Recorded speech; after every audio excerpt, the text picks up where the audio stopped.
2025 కేంద్ర బడ్జెట్తో సామాన్యులు ఆశలు తీరుతాయా? వేతన జీవులకు ఊరట దక్కుతుందా? రైతన్నలకు అండగా నిలుస్తారా? పారిశ్రామికవేత్తలకు ప్రోత్సాహం లభిస్తుందా? ప్రభుత్వ లక్ష్యాలు నెరవేరుతాయా? ఫిబ్రవరి 1న ప్రవేశపెట్టనున్న కేంద్ర ఆర్థిక మంత్రి నిర్మలా సీతారామన్ ప్రవేశపెట్టనున్న బడ్జెట్ మీద పేదలు మొదలుకొని ధనికుల దాకా ఆశలు పెట్టుకున్నారు. ఈ బడ్జెట్ ఎలా ఉండబోతుంది? అన్ని వర్గాలకు ఏ మేరకు న్యాయం జరుగుతుంది? కేంద్ర ప్రభుత్వం బడ్జెట్ మీద సర్వత్రా ఉత్కంఠ నెలకొంది. కేంద్ర బడ్జెట్ కు కౌంట్ డౌన్ మొదలైంది. సామాన్యుడు మొదలు కార్పొరేటర్ల దాకా ఆర్థిక మంత్రి నిర్మలా సీతారామన్ ప్రవేశపెట్టనున్న బడ్జెట్ కోసం ఆసక్తిగా ఎదురుచూస్తున్నారు. 2025 కేంద్ర బడ్జెట్ను ఫిబ్రవరి 1న పార్లమెంటులో ప్రవేశపెట్టనున్నారు. ఆర్థిక మంత్రిగా నిర్మలా సీతారామన్ కు ఇది వరుసగా 8వ బడ్జెట్. ప్రధాని మోడీ నేతృత్వంలోని ఎన్డీఏ ప్రభుత్వం మూడోసారి అధికారంలోకి వచ్చిన తర్వాత ఇది రెండో బడ్జెట్. 2025 బడ్జెట్లో సామాన్యుల ఆశలు తీరుతాయా? వేతన జీవులకు ఊరట దక్కుతుందా? ప్రభుత్వ లక్ష్యాలు నెరవేరుతాయా? పారిశ్రామికవేత్తలకు ప్రోత్సాహం లభిస్తుందా? గ్రామీణ భారతానికి వెన్నుదన్ను దొరుకుతుందా? ఆధునిక సాంకేతికతలకు ఊతం లభిస్తుందా? విద్య, వైద్య రంగాలకు మరింత సాయం అందుతుందా? జీఎస్టీ లాంటి పన్నుల్లో హేతుబద్ధీకరణ జరుగుతుందా? కేంద్ర బడ్జెట్ నేపథ్యంలో సర్వత్రా ఆసక్తి నెలకొన్న అంశాలు ఇవే. ఈ బడ్జెట్ పై గ్రామీణ నుంచి పట్టణం దాకా, పేదల నుంచి పెద్ద పారిశ్రామికవేత్తల దాకా అన్ని వర్గాలు ఆశలు పెట్టుకున్నాయి. బడ్జెట్ పై మధ్యతరగతిలో ఊహాగానాలు పెరిగిపోయాయి. ఆర్థిక వ్యవస్థకు ఊతమిచ్చేందుకు పన్ను మినహాయింపులు కల్పిస్తారని అంచనాలు ఉన్నాయి. అది స్లాబుల రూపంలోనా, స్టాండర్డ్ డిడక్షన్ రూపంలోనా అన్నది చూడాలి. ఇదే సమయంలో ఆదాయ పన్నుకు సంబంధించి కొత్త ప్రచారం తెరపైకి వచ్చింది. ఈసారి బడ్జెట్లో పాత పన్ను విధానం రద్దుకు సంబంధించి కీలక ప్రకటన వెలువడే అవకాశం ఉందన్న ప్రచారం ఊపందుకుంది. 2020 బడ్జెట్లో కొత్త పన్ను విధానాన్ని కేంద్రం ప్రవేశపెట్టింది. కొత్త విధానం తీసుకొచ్చినప్పటి నుంచి పాత పన్ను విధానంలో ప్రభుత్వం ఎలాంటి మార్పులు చేపట్టలేదు.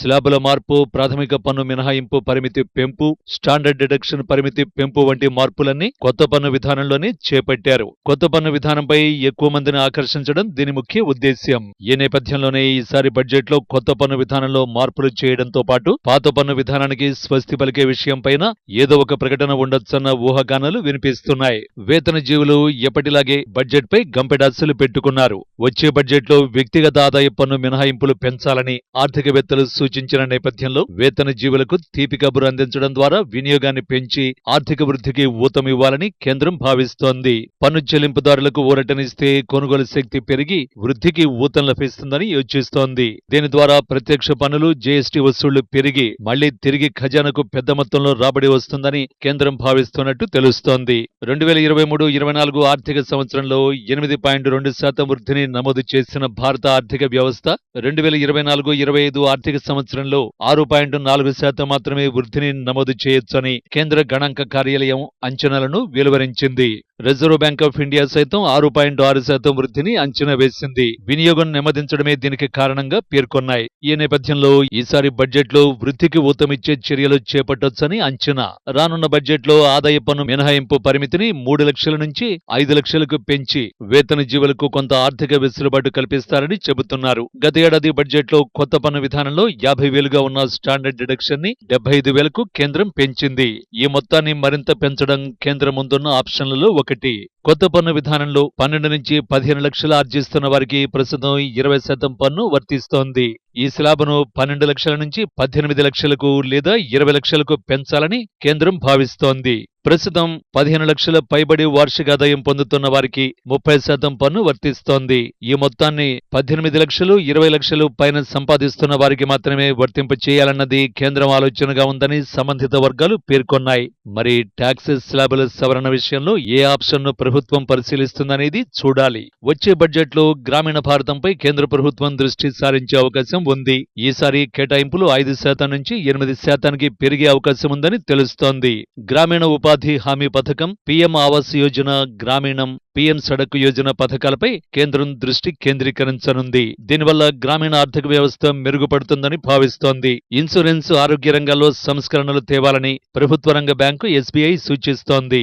టర్మ్ ఆరోగ్య బీమాలను జీఎస్టీ నుంచి మినహాయించాలని కోరుతోంది.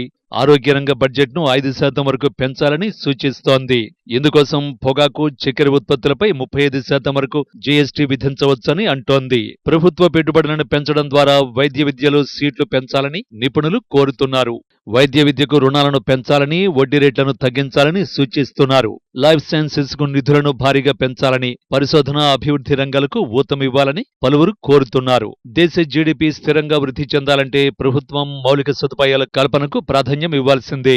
ప్రతి బడ్జెట్లోనూ మౌలిక రంగానికి భారీ కేటాయింపులు జరుపుతోన్నా ఆ నిధులను పూర్తి స్థాయిలో ఖర్చు పెట్టడంలో సర్కారు విఫలమవుతోంది. తాజా గణాంకాల ప్రకారం గత నవంబర్ నాటికి బడ్జెట్ కేటాయింపుల్లో 46% నిధులు మాత్రమే ఖర్చయ్యాయి. 2025-26 బడ్జెట్లో మూలధన వ్యయాన్ని కనీసం 12 లక్షల కోట్లకు పెంచడంతో పాటు దేశంలో వివిధ దశల్లో ఉన్న ప్రాజెక్టుల్ని పూర్తి చేసేందుకు యుద్ధ ప్రాతిపదికపై చర్యలు చేపట్టాలి. కేంద్రంతో పాటు రాష్ట్రాలు కూడా మౌలిక వసతుల కల్పనపై భారీగా ఖర్చు చేయాలి. దేశంలో దాదాపు 12 కోట్ల మందికి ఉద్యోగ, ఉపాధి అవకాశాలు కల్పిస్తూ జీడీపీలో 33% పైగా వాటా ఉన్న సూక్ష్మ, చిన్న, మధ్య తరహా సంస్థలు సకాలంలో ఆర్థిక సాయం అందక సంక్షోభాన్ని ఎదుర్కొంటున్నాయి. వీటికి రావాల్సిన బకాయిలు పేరుకుపోయాయి. ఈ సంస్థల్ని ఆదుకునేందుకు PLI పథకాన్ని మరింత విస్తృతంగా వర్తింపు చేయాలి. పరిశ్రమలు బాగుంటే అనేక మందికి ఉపాధి కూడా దొరుకుతుంది.